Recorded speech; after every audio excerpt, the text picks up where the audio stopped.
write papers about create a hypothesis and write about it.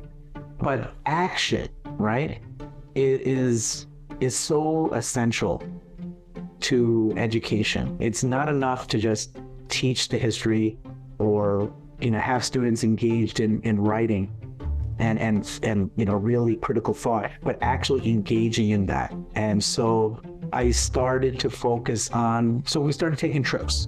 We went to Williamsburg, Brooklyn, where gentrification and redlining can be seen. We went to sewage facilities near Newtown Creek in Queens.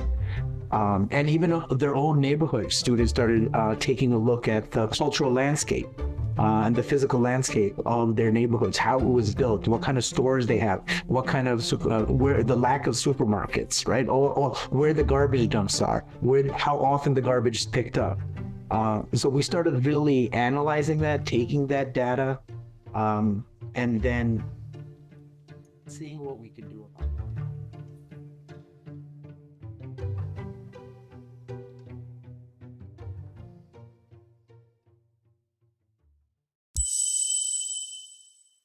Hi, I'm Anna Young from Sunnyside Literacy Lab, and you're listening to the EdUp Accelerated Excellence Podcast. Are you listening? Listening is more than just hearing. It's the engine of transformation. When leaders truly listen, they unlock hidden insights and spark meaningful change. The power of listening turns quiet voices into catalysts for educational excellence and equity. That's why we've launched the XE Listening Tour, a journey dedicated to amplifying every voice, especially those least heard from. This week, seek out and listen to a quiet voice, a student, a colleague, or parent. Let us know what you learn about educational excellence or equity from their story and record your experience and insights via voicemail at edupxe.com. Your contribution may be featured on this podcast. Are you listening? We are. Join the XE Listening Tour at edupxe.com. This episode is supported in part by Patriox Ultra High Oxygen Content Water. Drinking Patriox helps oxygenate the body, promoting overall health, energy, and vitality. In 2026, try Patriox on your journey for accelerated excellence. Receive a 10% discount on your next purchase with the code EdUpXE. That's 10% off with the code EdUpXE at patriox.us. Patriox.us. Find more details in the show notes.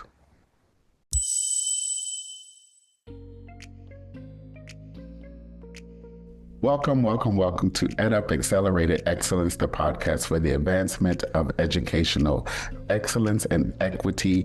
Today's guest is the accomplished 2026 New York State Teacher of the Year and the 2025 Gilda Leamer New York History Teacher of the Year, Prince Johnson. Prince, welcome to EdUp Accelerated Excellence. And if you would, I know you've been on sort of the circuit talking about your agenda as the New York State Teacher of the Year. Could you just introduce yourself to the EdUp Accelerated Excellence community, giving voice to your name, and give us that high-level campaign of what is the argument you're making as the New York State 2026 Teacher of the Year? Well, thank you, Jacob, for having me. Yes, my name is Prince Johnson. I am the 2026 New York State Teacher of the Year. And since January, I've been going around the state representing the state to uplift this community and uplift the profession and public education across the state and also nationally. And what we are expected to do is to share what makes us unique as teachers of the year. And for me, I teach at a culinary high school. I'm also very much involved in sustainability, but I am a social studies teacher. And so I find the nexus between these three worlds, between sustainability, career and technical education, and civics. And what I'm finding is there are various connections between the three. And the country needs to move forward, the state needs to move forward for developing ways which connect these different worlds to uplift the whole country, and to create opportunity for students and adults alike. So, Prince, thank you for that. I want to take you back a bit. So, just imagine your classroom. What was the reaction of your students when they found out that you were the 2026 Teacher of the Year? Just paint a picture for us. What was that moment like for your students? So I found out in July, but they knew I was competing in May and June, and they worked. I was teaching AP Human Geography at the time, and I was in the third round of the competition for New York State Teacher of the Year. There are 4 rounds. And the third round was actually former New York State Teacher of the Years actually observing you, coming to the classroom, talking to different stakeholders. And so my students worked very hard. They try to say all the right things. We actually had a fishbowl debate about gentrification in Williamsburg, Brooklyn. And it touches deeply for my students who are primarily from minority communities who are being pushed out of their communities. And so they definitely had a perspective during the debate. But when they found out that I won, and that technically they only found out in September. So it was supposed to be a secret till September 9th when I gave my official speech. But when I came back to school, it was to a hero's welcome. And then you just realize how much impact students make on your life, but also, we don't always get as teachers these awards and these pieces of praise that we always kind of live for. But that moment, I'll never forget.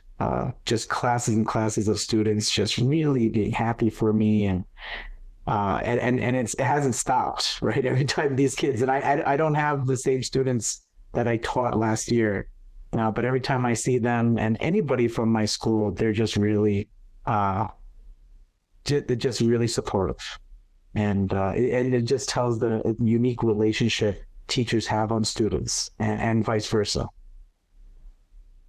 Yeah, I can definitely imagine that all the ruckus that probably ensued and a sense of pride that the students probably have. Have you seen, perhaps since the notification, a difference in how students walk into your classrooms? Are they proud to study with the New York State Teacher of the Year?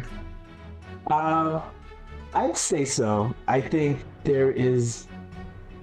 the award wasn't just for me, but for my students, and they feel really proud to say that they had this teacher, right, who has this award.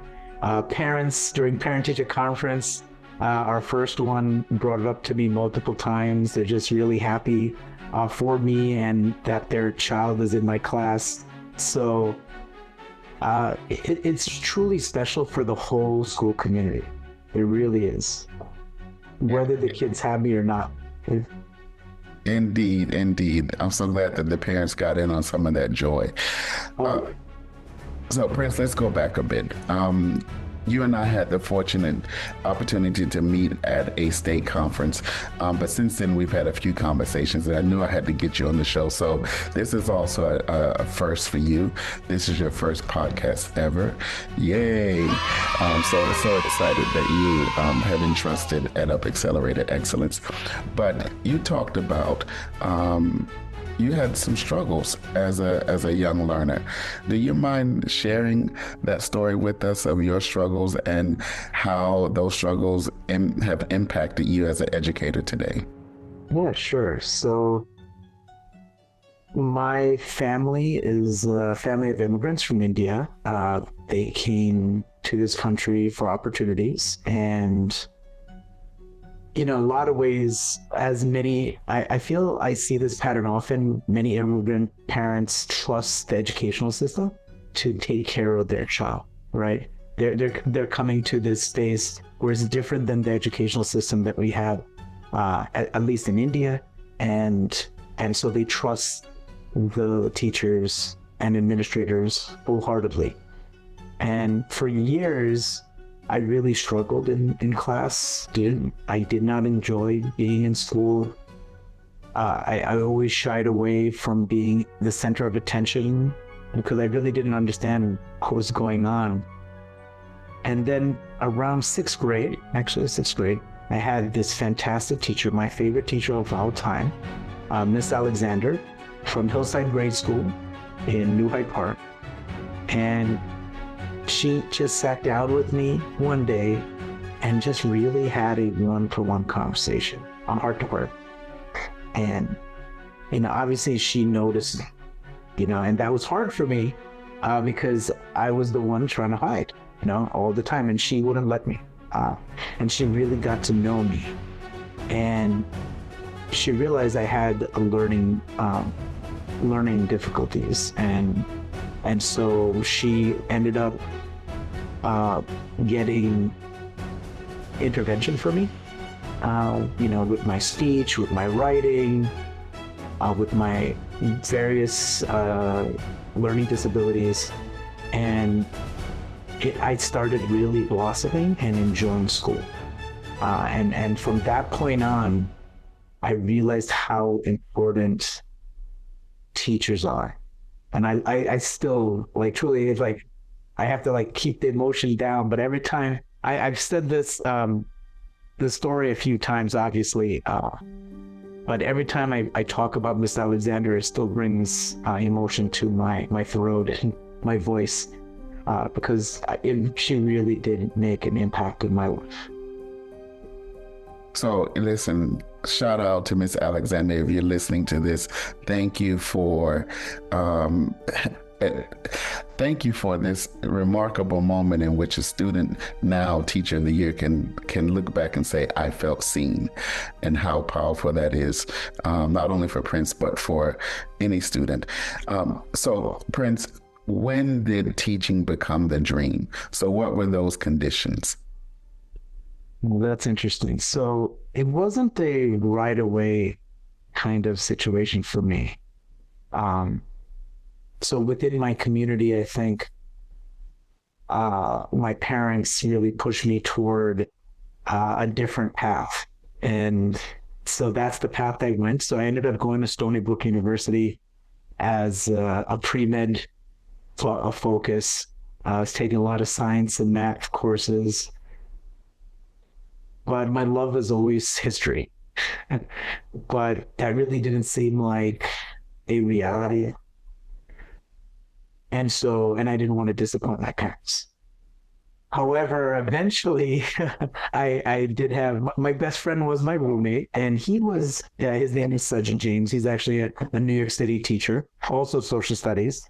And he showed me, between semesters, he showed me what courses he filled out for. How you get to choose your courses. And this is about junior year, actually. And I looked at the courses, and he was taking an introduction to education, like the intro to pedagogy, right?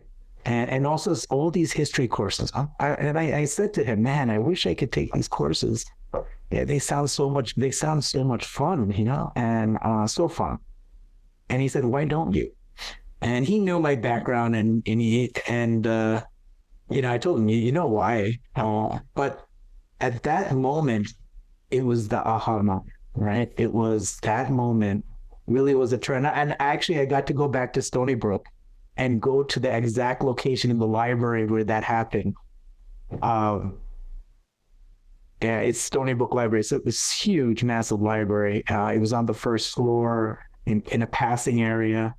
And I still remember that. I mean, so vivid to me that.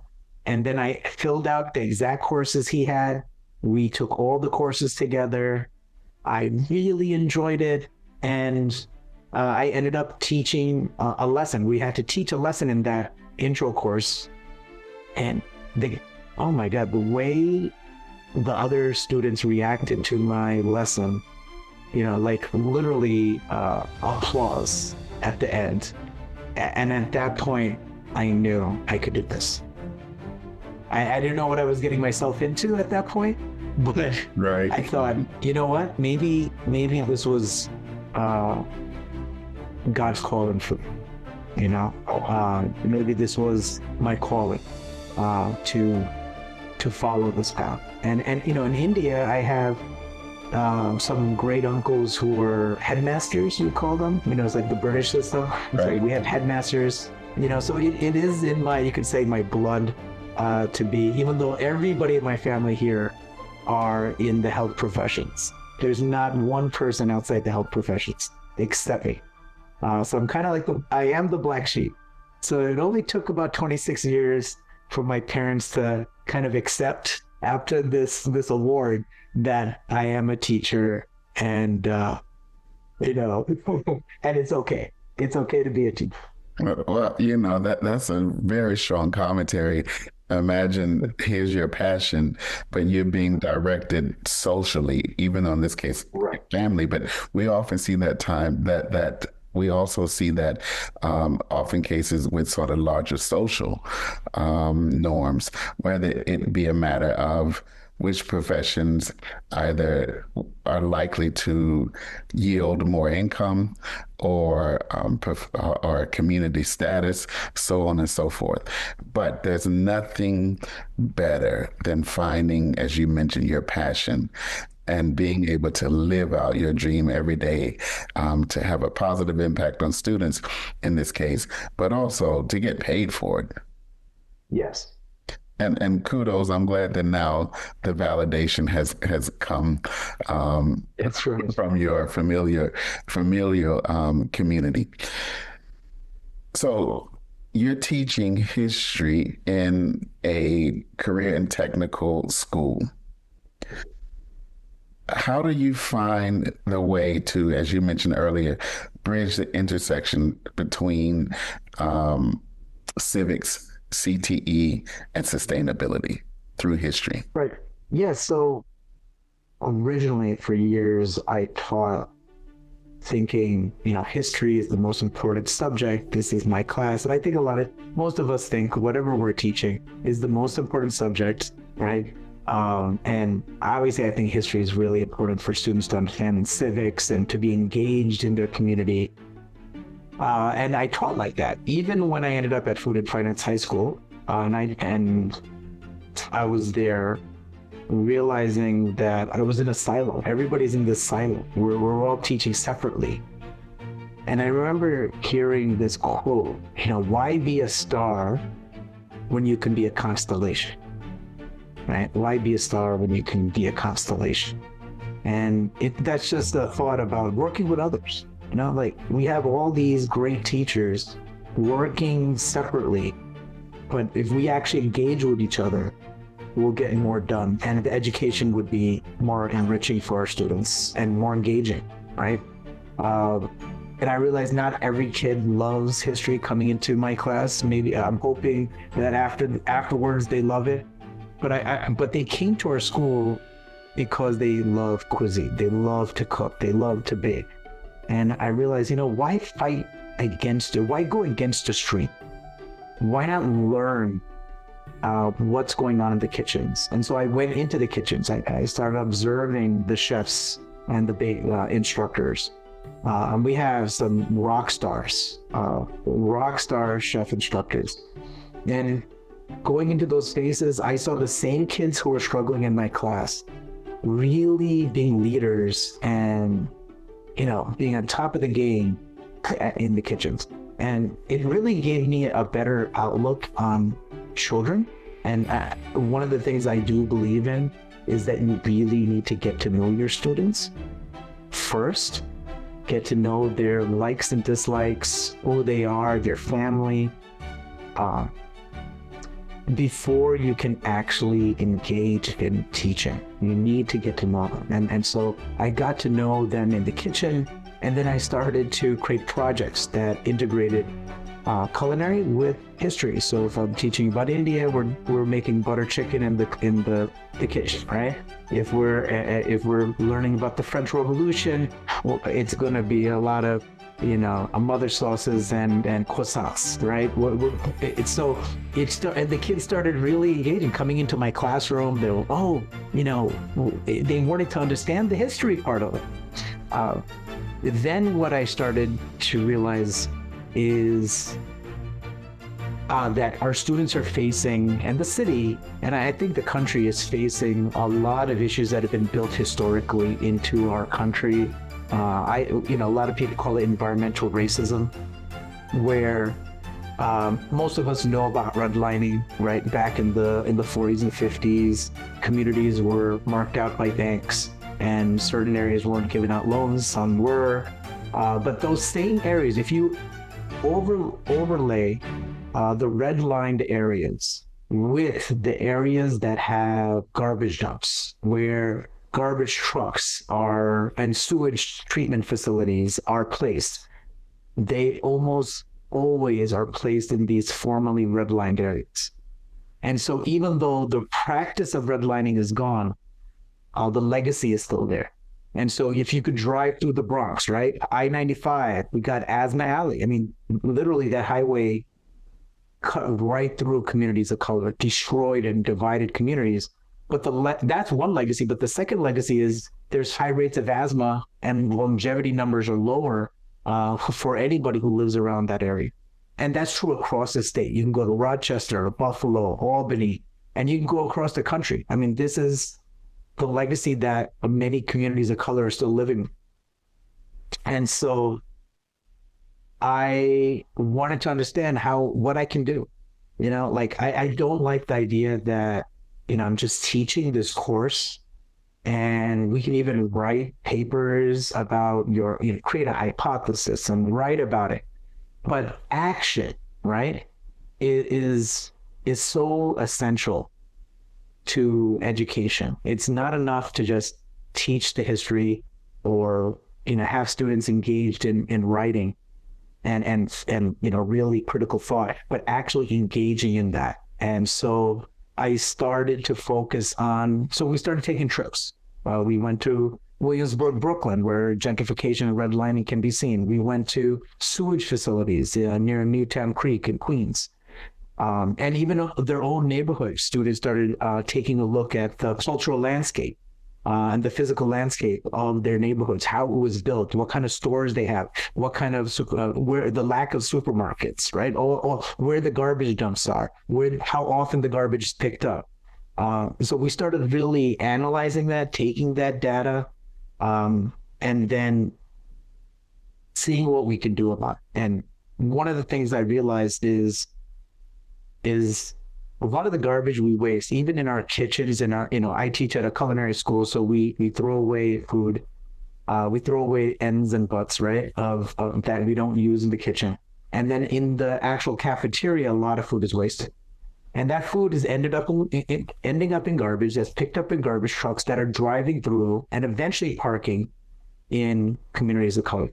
And so it's creating a high amount of pollution. And so I thought, hey, why don't we find a way to reducing this waste? Can we divert any of this waste away from garbage dumps and away from getting picked up so that we would have less trucks driving through these communities, right? At least less often. Because, the idea would be, hey, it'd be great if you could just move these facilities somewhere else. But then there's this NIMBY idea, right? Not in my backyard, right? Who wants a garbage dump? Right? Who wants a waste facility in their backyard? So if we can't move those, and if anybody's known New York City, there's so much red tape and bureaucracy, stakeholders pulling in different directions. So I thought, hey, why don't we find a way to reduce food waste. And so when I brought those three things together, where we got the career technical education, right? How can we learn sustainable approaches in the kitchen? And not just for culinary. At this point in New York State, I am really an advocate for career and technical education. I believe students should graduate with not just with dual education, both the academics and with certifications. But I want them to graduate not just with certifications, but to understand whatever industry they're going into, right? They can go to carpentry, construction, whatever they're going into, obviously culinary. How can they promote sustainable approaches to that? And so these are young individuals. Right now, they're not in industry, but once they join the industry, they can bring these new approaches. And then these new approaches can proliferate and hopefully reduce sustainable the waste that we're creating, and create better opportunities and health conditions for their communities. And that's why right now, currently, I'm taking courses at MIT just to learn industrial sustainability. It's a sustainability course work that I'm taking, but it's really outside my framework of education or even of civics. And sometimes I feel out of depth actually. I'm deep in the ocean sometimes taking these courses, but it's amazing that the students that I'm meeting who are in sustainability all over the world, they're literally the chief environmental officer of various organizations in Dubai and obviously New York and California and all over the world. And we're sitting in these Zoom classes together, and we meet offline, and I learned so much about the practices they're doing. And I'm hoping to turnkey some of that in New York City, and obviously on a local level in my classroom and in my building. I'm hoping that whatever I'm doing is scalable so that hopefully it passes to all public schools. So currently I'm on the New York City Climate Education Leadership Team. And that committee helps advocate for sustainable approaches. And actually only last week, the Board of Regents voted to make sustainability a part of mandatory requirement in state schools, public schools. And so the work is happening, the changes are happening. And I hope to be at the forefront of it. This episode is supported in part by Patriox Ultra High Oxygen Content Water. Drinking Patriox helps oxygenate the body, promoting overall health, energy, and vitality. In 2026, try Patriox on your journey for accelerated excellence. Receive a 10% discount on your next purchase with the code EDUPXE.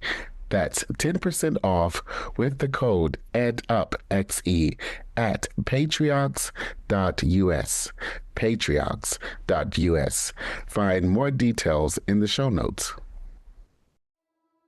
Listen. Are you listening? Listening is more than hearing. It's the engine of transformation. When leaders truly listen, they unlock hidden insights and spark meaningful change. The power of listening turns quiet voices into catalysts for educational excellence and equity. We've launched the XE Listening Tour, a journey dedicated to amplifying every voice, especially those least heard from. And we want to hear from you. This week, seek out a voice least heard from, a community member, a parent, or a student. Let us know what you learn about educational excellence or equity from their story and record your voicemail at edupxe.com. Your contribution may be featured on this podcast. Are you listening? We are. Join the XE Listening Tour at edupxe.com. We're speaking with Prince Johnson, who is the 2026 New York State Teacher of the Year. So, Prince, thank you for that. What are you seeing in terms of the transformational value in either the conversations that are being had among teachers or the way students are showing up as the introduction of the intersections of sustainability, career and technical educational skills and knowledge, and civics have been developed? So I can say that there has been a shift in the culture of the school. You can see in the past, there's always been this competition between the academic teachers and the CTE teachers, almost a jealousy in a way. It's almost like, well, our Regis exams are more important than anything that's happening in the kitchen, right? And obviously the chefs feel likewise about what they're doing in their kitchens.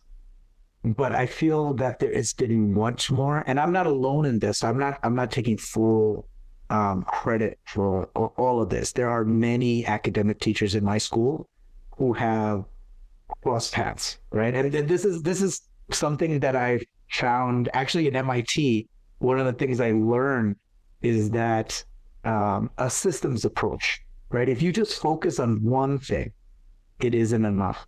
Because if you change one thing, let's say transportation or energy, you're going to create a ripple effect into other systems. And so you need to understand how these systems interact. And there's a lot of sustainable energy, saving waste between the systems, right? And when I think about teaching, I think of it the same way.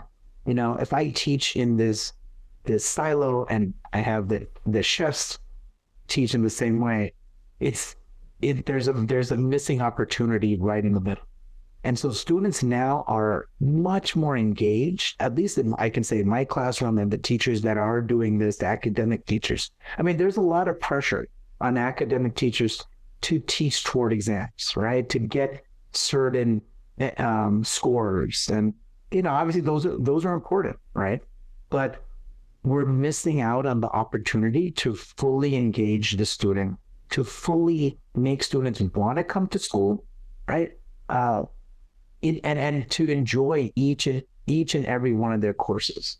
And so when teachers work together and they create cross-curricular projects, that's the beginning of that culture show, right? I really believe that teachers need the time to prepare and to work with their co-teachers, to work with other academic and in this case, elective course teachers, to develop curriculum, develop projects that would be engaging for all children. So it is happening, and I can see the shift in kids, right? There is joy in children's lives, but it is hard work. Because like I said, everybody still has these responsibilities, right? These state scores, you know, passing rates, you know, so there is this bureaucratic level, administrative level of responsibility. And especially for untenured teachers, right, who may not have the same freedom or may not feel like they have the same freedom to engage in more creative work, right, to take that risk. You know, it's hard for them, you know, and I think that's something teachers need access to, is the right to be creative, the right to take a risk, the right to take a chance. And you know what? It doesn't always work out, but we tried and we learn from that and we reflect from that, right? We reflect what we've done right, what's not has gone as well, and the next step next year, it's going to be better. But all teachers need that opportunity, and we really need support of administration for that, which is hard for them too, right? I have my school building license, right? I could be an administrator at any point if I wanted to. Not that I ever want to, because I can see what they're going up against, right? They have superintendents pushing down on them, they have teachers pushing up on them, and it's a no-win situation for them, right? I mean, they are judged based on the scores that are produced. So it's really hard to trust that giving teachers to allow them to take a risk will actually be, you'll actually still get those scores, if not better. And the kids will be more engaged, and you'll get less students not showing up to school, right? So I think there is this domino effect, but it has to be trust. There has to be trust, and you have to give it time. And that's hard. It's really hard for everyone to be in the same place, on the same, to believe that. So Prince, well said. And just as I make sense of what you're saying, you're really speaking to the need to focus on a systems approach. But in doing so, it requires a level of understanding and empathy of the roles of others. Because having had the opportunity to co-teach before, I can tell you firsthand that co-teaching or co-planning, particularly co-planning, is significantly more difficult and time-consuming than if you can sit by yourself and plan a lesson or a few lessons or a unit. So it stretches everyone involved. But I think when done well, not only is there a demonstrable benefit on the learning of teachers by listening to one another, also, as you mentioned earlier, it enriches the quality of education, joy for students, but it helps make connections across the different subjects so that students can begin to more easily internalize the value of education. I fully agree. Thank you for engaging with EdUp Accelerated Excellence, a member of the EdUp Experience network of educational podcasts. Join us in 1 week for the second part of our conversation with Prince Johnson, the 2026 New York State Teacher of the Year, as he advocates for teachers and the teaching profession. And we encourage you to participate in our XE listening tour by listening to the educational stories of others and sharing your thoughts with us at edupxe.com. You can find this and other episodes on Spotify, iHeartRadio, Apple Radio, YouTube, and other outlets where you listen to your favorite podcasts. If you like this episode, don't forget to follow us and share within your network. To leave a comment or suggest a guest, contact us online at edupxe.com. A special thanks to our research assistant, Emma Worthington, a PhD student of Fordham University's School Psychology program. And we want to hear from you. If you have feedback on this or other episodes, or would like to nominate a guest, contact us online at edupxe.com, where you can leave an email or a voice message. That's edupxe.com.